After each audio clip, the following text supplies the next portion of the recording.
Hey everybody, Economic Ninja here. I have got a story. It's more doom and gloom, quite frankly, but it's good. It gets a little depressing after a while talking about this stuff, but you need the truth, and I want to show you as this collapse progresses and this food shortage gets worse and worse. And a story like this is going to only exacerbate the issue with the food shortages.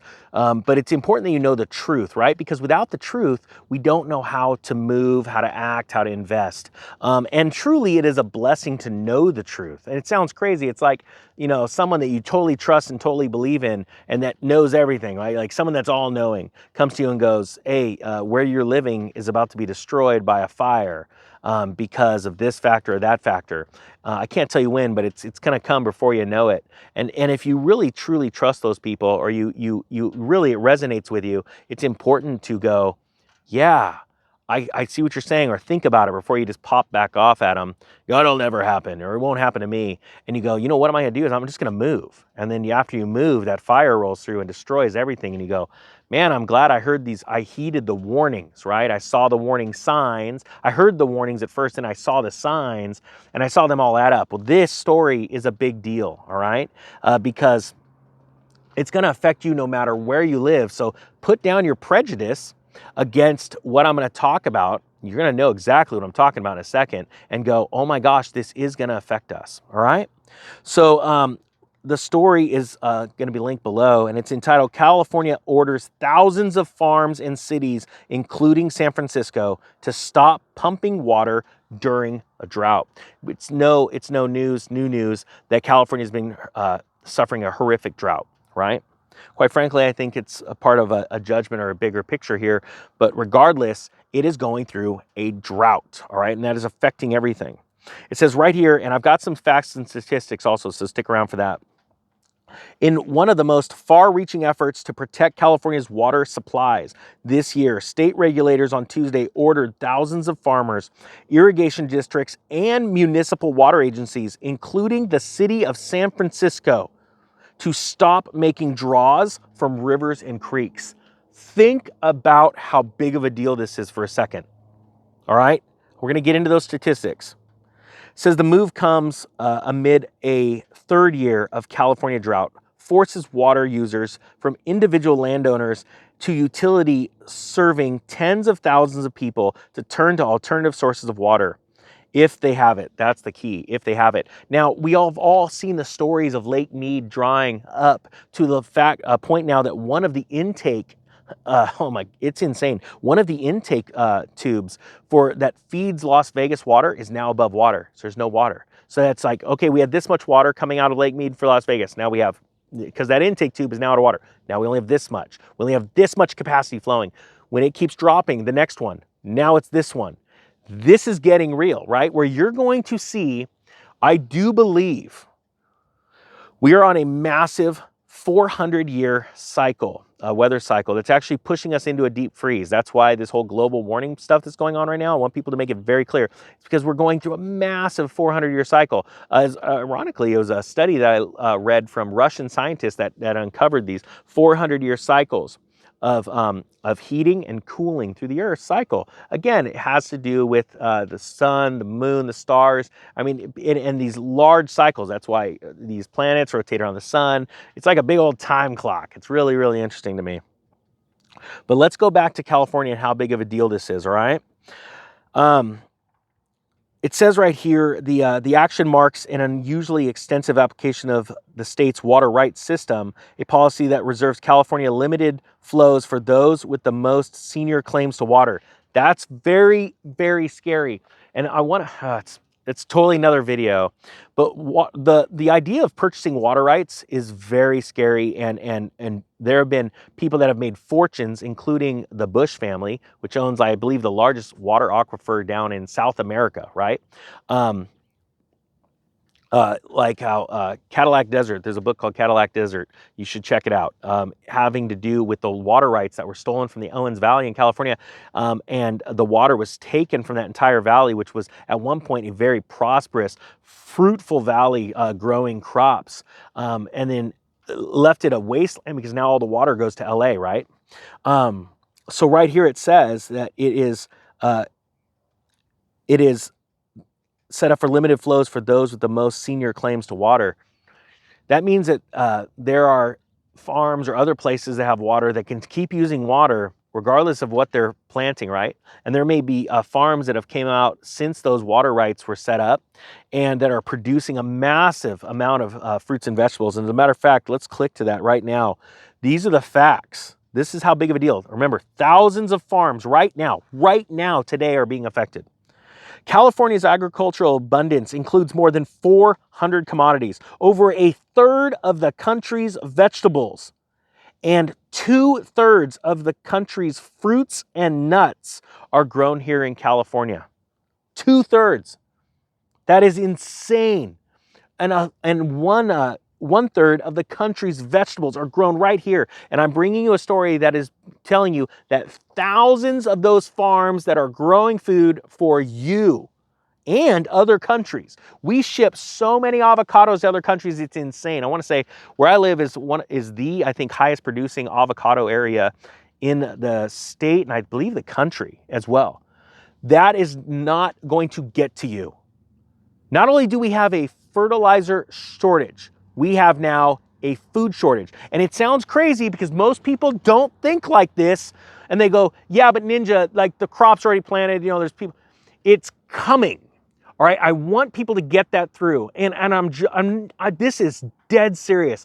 This is life or death. And you know, for any complete moron, bring the stupid, you're just spreading fear. You're an idiot. Wake up.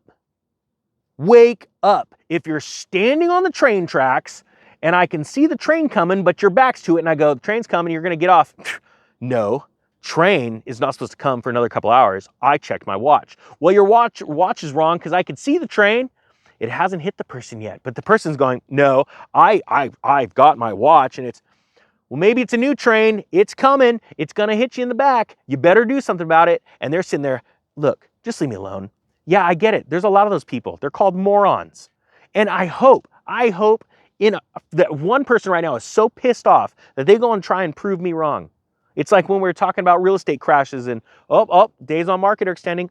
Mortgage rates are going up. Crash is coming. Because those are the factors that create the crash. Like we're talking about a food shortage right now. Look at this. This is the rest of the facts that I just lost. Here we go. California's top 10 valued commodities for 2020 crop year are dairy products, milk, almonds. Almonds are huge. My area is a huge almond producing thing. And the list goes on, right? And not only that, I want you to understand this. It's one thing to say, now the food's not going to get to you. The food is not getting to your shelves. You better have stocked up now. That's one thing. The other thing is when they can't produce the food to get to your shelves, that means they're not making money. It is such a massive industry worth so many billions and billions of dollars. Farmers are going to go, well, I can't produce a crop this year. I'm going to have a hard time keeping solvent. So I'm going to lay off all of my employees. I have to. There's no way to pay them. So job losses are going to start to mount up. Then on top of that, you're going to go, well, wait a minute. Now that I'm not making money, those billions of dollars, these large companies or even family farms that are going to be affected, that means that's less money that I'm going to go spend into the real economy. So you're going to see both food and financial markets crater because it's happening today, which means it's going to have an effect tomorrow. That's how it sounds crazy. People are like, how do you know all this stuff? It's because I don't have a crystal ball. I know how the world's economic systems work. And there's so many. It's like a big pyramid. Up top is just what everybody sees, the money or the food that is on your plate. But they don't understand what comes underneath that is a massive amount of people and logistics. That's how you know we have got some serious problems. And I want people to wake up. Share this video. I'm going to clip through at the end of this, in the comment section, there's a new podcast that I came out with. And I'm going to send it to you. And it's about, it's going to be in the comment section. It's about how Texas and Florida real estate is going to collapse.